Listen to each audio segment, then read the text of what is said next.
अस्सलाम वालेकुम। आज मैं आपको बताने जा रही हूँ हज़रत अकरम सल्लल्लाहु अलैहि वसल्लम के बयान करदा बेहतरीन वाक़यात, जिसमें आज का वाक़या है 1000 सोने के सिक्कों वाली लकड़ी। इस वाक़े से हमें जो सबक मिलता है वो है ईमानत और तवक्कुल।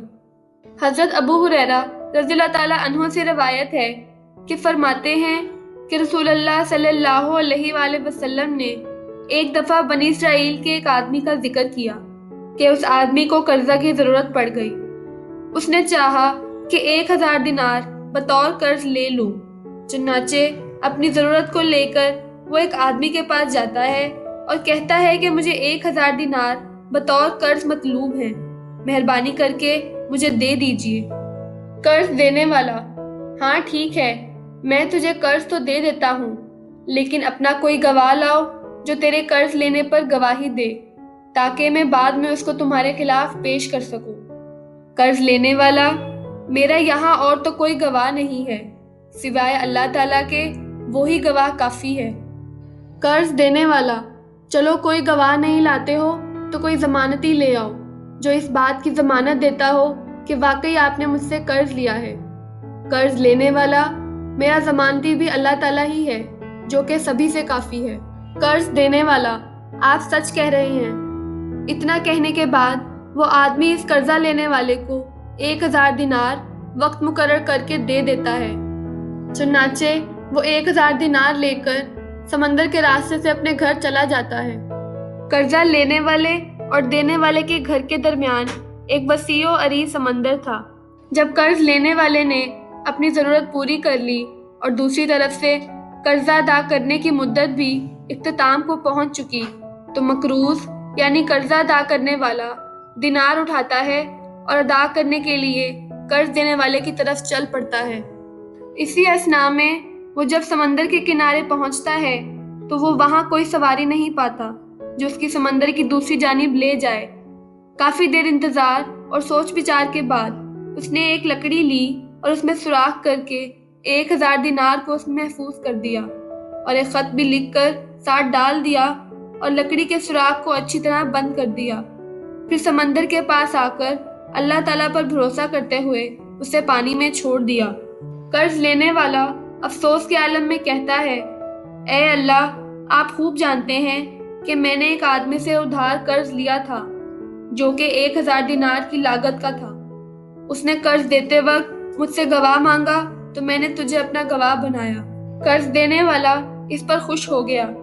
बाद में उसने मुझसे ये कर्ज लेने पर जमानत मांगी। ए अल्लाह, मैंने जमानती भी तुझे ही बनाया था। वो आदमी फिर भी खुश रहा। ए अल्लाह, तू मेरे हाल से खूब वाकिफ है कि वक्त मुकर्रर पर पहुंचने के लिए मैंने अज़हद कोशिश की है, लेकिन मुझे कोई नाव समंदर क्रॉस करने के लिए नहीं मिली। ए अल्लाह, अब मैं ये मानत भी तुझ पर भरोसा करते हुए तेरे सुपुर्द करता हूँ। ये कहते हुए आदमी लकड़ी को समंदर में फेंक देता है। देखते ही देखते लकड़ी तैरते हुए दूर तक चली गई। आदमी अपने घर वापस चला जाता है, लेकिन वो शख्स जिसने कर्ज दिया था वो भी वादे के मुताबिक समंदर की दूसरी तरफ आकर हर आने वाली कश्ती का इंतजार करता है। इंतजार करते करते काफी देर हो गई। हर बार ये कहता, शायद अभी आने वाला आ जाए, लेकिन कहाँ। आंखें समंदर की वसत को देखते देखते थक कर हार जाती हैं। आखिरकार उसकी नजर एक तैरती हुई लकड़ी पर पड़ती है जो कि हिचकोले खाती समंदर की मौजों में आहिस्ता आहिस्ता हैरान कुन अंदाज में उस आदमी की तरफ बढ़ती है। आदमी ने सोचा, वक्त मुकर्ररा पर पहुंचने वाला तो अभी नहीं आया, चलो ये लकड़ी आ रही है, इसी को पकड़ लेता हूँ, घर में बतौर ईंधन काम आएगी। आदमी उस लकड़ी को पकड़ता है और घर ले जाकर ईंधन जलाने के लिए फाड़ता है। जो ही लकड़ी के 2 हिस्से होते हैं तो उसके अंदर से माल और खत निकलता है। जल्दी से देखा तो दिए हुए 1000 दिनार उसमें मौजूद थे। वो बहुत खुश हुआ। कर्ज लेने वाला: अल्लाह की कसम, मैं काफी देर तक कश्ती के आने का इंतजार करता रहा ताकि वक्त पर तुझे तेरा हक वापस कर दूं, लेकिन मैंने किसी सवारी को ना पाया। आखिरकार ये तरीका इस्तेमाल किया। ये खत में लिखी हुई इबारत है। قرض دینے والے کی کافی دنوں بعد مقروض سے ملاقات ہوتی ہے۔ قرض دینے والا مقروض سے کہتا ہے، کیا تو نے میری طرف کوئی چیز بھیجی ہے؟ قرض ادا کرنے والا کہتا ہے، میں تو تمہیں یہی بتا سکتا ہوں کہ میرے پاس کوئی ایسی سواری نہ تھی جس کے ذریعے آپ تک پہنچ جاتا۔ قرض دینے والا، کوئی بات نہیں، اللہ تعالیٰ نے تمہاری طرف سے میری امانت واپس کر دی ہے جو کہ تم نے ایک لکڑی میں محفوظ کر کے بھیجی تھی۔ اس واقعے سے ہمیں جو سبق ملتا ہے وہ یہ ہے کہ قرض حسنہ شرعاً اچھا ہے، اور جو قرض ادا کرتا ہے اس کے لیے اجر عظیم ہے اور صدقے کے برابر ثواب ہے۔ قرض کو لیتے وقت لکھ لینا ضروری ہے اور شرعاً بھی درست ہے۔ اس کے ساتھ یاد دہانی کے طور پر گواہوں کو شامل کرنا بھی صحیح ہے۔ اس طرح دونوں آپس کی بدگمانی اور اختلاف سے محفوظ رہتے ہیں۔ قرض لینے والے کو اپنی طرف سے ہر ممکن کوشش کرنی چاہیے کہ وقت مقررہ پر رقم واپس کر دے۔ آدمی جب قرض ادا کرنے کی اچھی نیت کرتا ہے تو اللہ تعالیٰ قرض ادا کرنے کی طاقت دیتا ہے، کیونکہ حضور اکرم صلی اللہ علیہ وآلہ وسلم کے ارشاد کا مفہوم ہے، جس شخص کی قرضہ ادا کرنے کی نیت ہوتی ہے اور وہ کوشش بھی کرتا ہے تو اللہ تعالیٰ قرض اتارنے میں اس کی غیبی مدد فرماتے ہیں۔ حقوق کا ادا کرنا، قرض واپس کرنا واجب ہے، کیونکہ یہ حقوق العباد میں سے ہے اور اس کا معاملہ زیادہ سخت ہے، اس لیے اس میں ذرا بھی تاخیر سے کام نہیں لینا چاہیے۔ اگر بندہ دنیا میں کسی کا قرض ادا نہ کرے گا تو قیامت کے روز اس کی نیکیوں سے ضرور نیکیاں لی جائیں گی، کیونکہ قرض خواہ جب تک معاوضہ معاف نہ کرے تو اللہ تعالیٰ بھی معاف نہیں کرے گا۔